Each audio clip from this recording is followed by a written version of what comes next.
M-am căsătorit cu un bărbat tâmpit.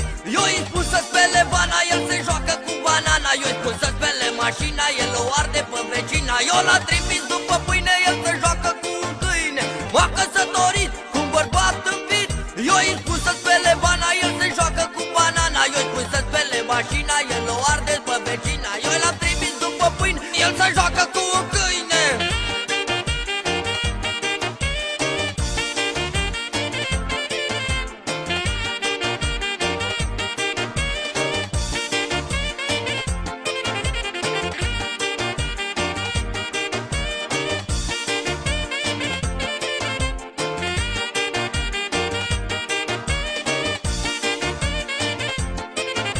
M-am căsătorit cu un bărbat tâmpit. Eu vreau să-l trimit la lucru, el se joacă cu papucul. Eu îl sărup pe vecinul, el se uită ca cretinul. Eu îl întreb